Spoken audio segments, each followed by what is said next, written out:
Bonjour, nous sommes le vendredi 19 décembre et euh,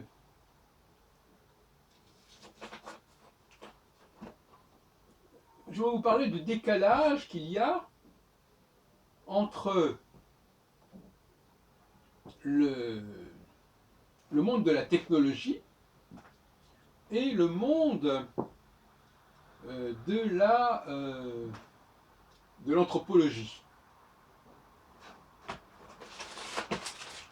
C'est-à-dire que tout se passe comme si, je sais pas, c'est comme si les hommes, face à un monde de la technologie où tout est bien répertorié, où rien n'est en redondance, où rien n'est inutile, où s'il y a deux fils différents, c'est visiblement parce qu'ils ont deux fonctions différentes, etc. etc. S'il y en a un qui est rouge et l'autre bleu ou vert, c'est pas par hasard, et qu'il serait tout à fait aberrant de ne pas en tenir compte, eh bien, tout se passe comme si l'humanité, elle, une certaine humanité en tout cas, prenait le contre-pied de cette logique, de cette exigence de différenciation, où rien ne doit être gratuit, et voulait introduire de la gratuité en quelque sorte. Car dire que les hommes et les femmes c'est la même chose, c'est de l'ordre de la gratuité. C'est une façon de dire oui, ça sert à rien, c'est de la vanité, ça ne sert à rien, ça ne sert plus à rien.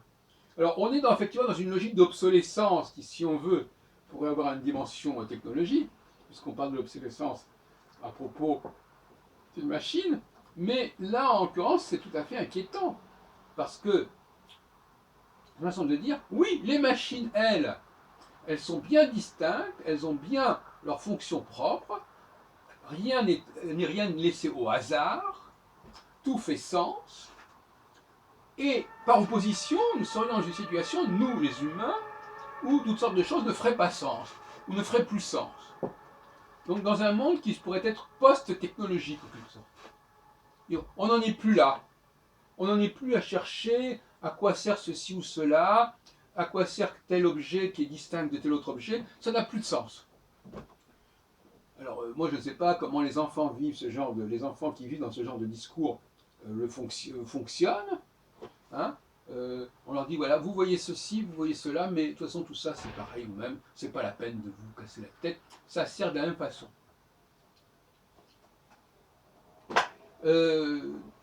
Voyez-vous, donc cette dimension-là n'a peut-être pas été prise en compte, à savoir que d'une certaine manière, la technologie sous-tend quelque part des revendications féministes parce qu'elle favorise, d'une certaine manière, un travail où les hommes et les femmes sont interchangeables, notamment dans les usines, etc., ou même devant les ordinateurs.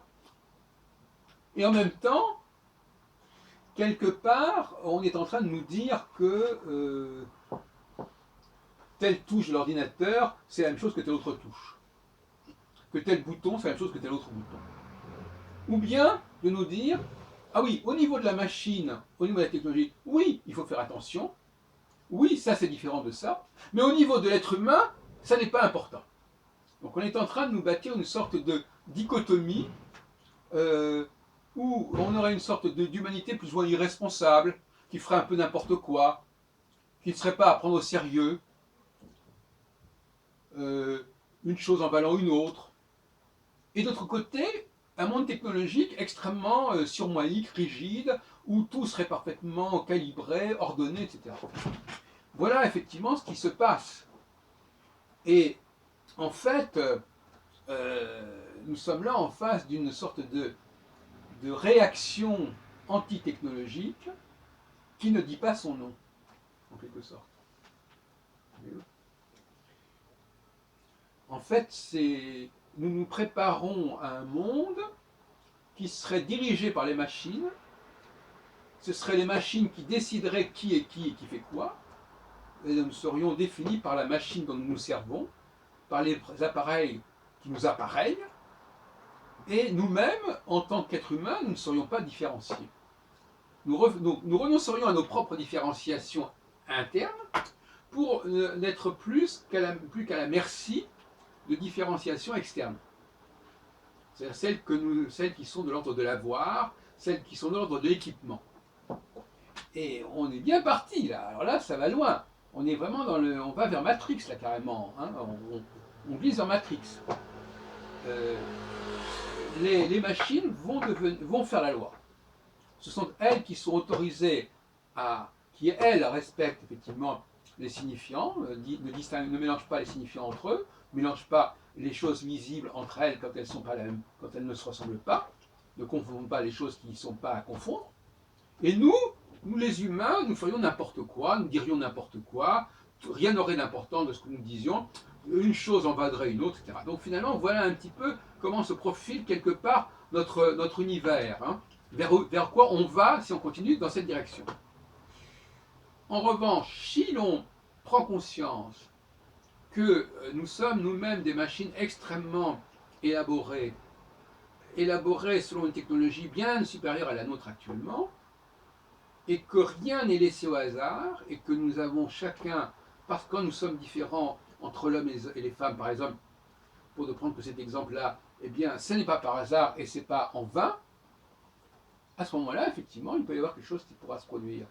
Mais de toute façon, ce sera soit une humanité complètement décervelée face à une technologie qu'elle aura elle-même d'ailleurs contribué à constituer de toute façon, mais à qui elle rendrait, à laquelle elle se soumettrait, de facto, soit l'idée qu'effectivement, on est en face d'une technologie très très ancienne, très très en avance, et qui ne saurait disparaître face à une technologie beaucoup plus primitive, qui est celle dont nous disposons actuellement. Voilà les vrais enjeux, n'est-ce pas? Il s'agit d'une hyper-technologie dont nous sommes les produits, face à une micro-technologie quand même relativement primaire que nous avons nous-mêmes contribué à élaborer, et soit, et c'est la voie religieuse, soit nous acceptons le récit de la Genèse, relu par certains commentateurs comme par exemple Jean Saint-Di, soit nous entrons dans un processus où l'être humain devient un inconnu à lui-même, ne veut pas se connaître, ne veut pas savoir qui il est, et se projette selon des schémas, disons, idéalistes, idéologiques en tout cas, qui vont dans le sens d'une relativisation et même d'une négation des différences qui nous constituent.